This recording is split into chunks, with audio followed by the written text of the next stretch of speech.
Hello guys, me Silver.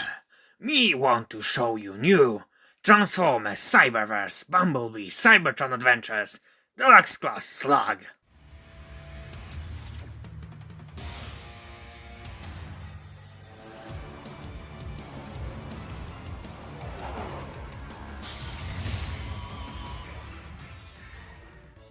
So, the hype for the recent release of the Cyberverse special episode, the Immobilizer, combined with my massive craving for a Dinobot toy, made me buy this recently released Slug.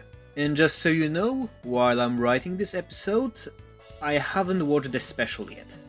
But I did read some stuff that will inspire photos and the script for this review, so keep in mind that there are some minor spoilers ahead. For personality of this dimension version of our lovely Triceratops, I can only go off the trailer where he had one word, but I can assume that this slug is just like all other slugs. A bit of a grump that's ready to kick some Deceptichops. For the box we have the same style as our last Cyberverse review, which was Cheeto. I'm still bugged about the toy not having any protection, and my point is really supported by all the photos of Cyberverse toys just being ripped out of their packaging. At least the art on the box is really pretty. On the front we have Slug in his Triceratops mode, charging at us while firing a volley of lasers with a Blaster Fire Fury! This side has a really early prototype feeling art of Slug, and you can tell it's an early model of him, especially if you compare him to the cartoon model. So, let's get into the toy. Slug was released in the Deluxe class of Transformers Bumblebee Cyberverse Adventure toy line in the year 2021. Let's start the review from the Triceratops mode. From what I read, Slug and the other Cyberverse Dinobots got their alt modes since they managed to receive Grimlock's transmission, which showed him hanging out with a group of dinosaurs. In his Triceratops mode, Slug is casted in a mix of red, pearlish silver, and dirty yellow, with some bits cast in translucent red, which makes his horns look like gummies. He's a really cute and round dino. If you remember my ancient review of animated Blitzwing, I compared his tank mode to a burger, and I can say that this analogy also works here. Going from the front, Slug has a really nicely molded head. It has a movable jaw, it even has a pair of twin cannons molded onto his tongue. The frill has lovely scales on the front. His translucent horns can move side to side, which adds to the possibility and his possible expressions. Thanks to a neck hinge, Slug can tilt his head up and down, going further down his body with really nicely sculpted pistons near his front legs, which are ball jointed, with a rotation at the top of the elbow. Also thanks to his transformation, he can kinda hinge his front legs closer to his head, letting you do some stomping poses. His back legs can rotate a bit. It's kinda sad how articulated they are. At least the back knee can bend inward. So for the Dino mode, Slug is really neat. But there is one elephant in the room. Don't try to flip him over. Since the bottom dino jaw is a fake part, not only the jaw bit from the robot mode is visible on his underside, but also his whole head. I do get why they did that this way. For example, per the Prime Slug, his chest plate turns fully into the bottom jaw, but that gives him a really nasty jawline. So let's transform Slug. And man, for sure that's an unexpected one.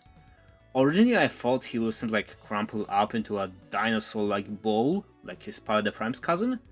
But no, he suddenly bursts into a flurry of hinges and rotations. Dude spins his whole waist and chest while detaching his shoulders from his main body to form the robot mode chest. Like, if you look at the underside of the Dino mode, his whole chest sits upside down to the robot mode configuration.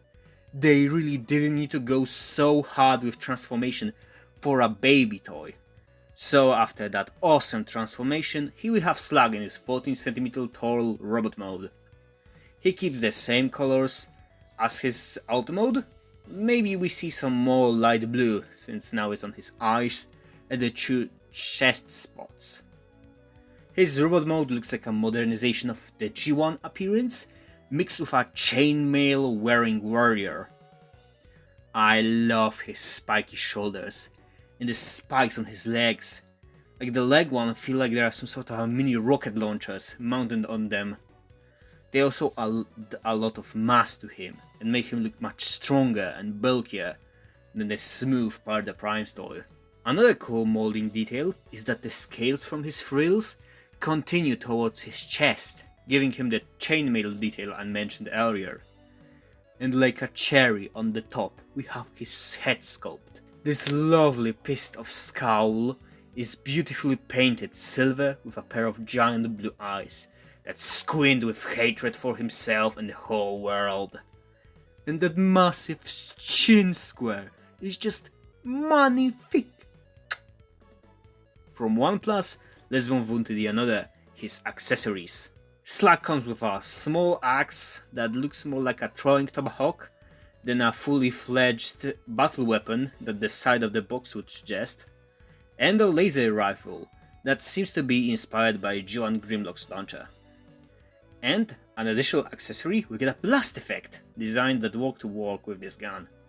Yeah, it's kinda sad that its two blasts glued to each other, making themselves really silly on all the guns. I would personally prefer for them to just simply give us two separate pieces. At least it's something, since after Cheater I was really scared we won't get any effect pieces at all. Of course, these accessories can also be used in his Dino mode, by putting them on his back. Other than that, Slug looks great with his weapons, especially the axe. Since it's translucent red, it really reminds me of the War for Cybertron games, and their boner for flashing neon weapons. This also makes Slug look really good, with Generation Select's Triceratops. For articulation, we get the basic ball jointed head, shoulders which can move up and down, he can rotate in his waist, has ball jointed hips, and a bended knee. And he even has an ankle tilt? Man, Slug freaking slaps! My only issue with his articulation is that he's missing a rotation in the elbow. You don't know how many times I tried to pose him somehow cool for the photos for this review, and I simply couldn't do it since he can't rotate it. Now let's move on to the next bit, where I want to compare Cyberverse Slug and Pirate Prime Slug in more detail, since I already kinda compared them throughout this whole review.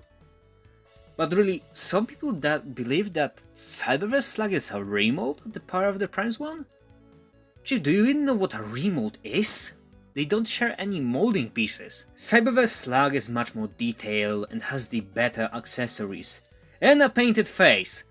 I painted my own Power of the Prime Slug face, since the original one is jet black and it looks awful. Sadly, he is missing on some articulation as mentioned earlier, but he does have an ankle tilt, so elbows or ankles, depends on you. Also, the Cyberverse one is missing a combination gimmick, but that's a really decisive point if you enjoy it or not, so it's kinda hard to call it a minus or a plus. If I could only get one Slug for my collection, I would go with the Cyberverse one, since it's much better toy-wise, and it seems the Transformers fandom agrees with me, since I made a poll on my Twitter, don't forget to follow me, and Cyberverse Slug won by a landslide. Now thinking, another reason why I would choose Cyberverse Slug, dude is made from yellow plastic and not translucent that's painted gold. This makes him more durable for the future. And here's also a nice comparison picture with a bunch of my other Triceratops toys. If you can name all of them, comment it down below.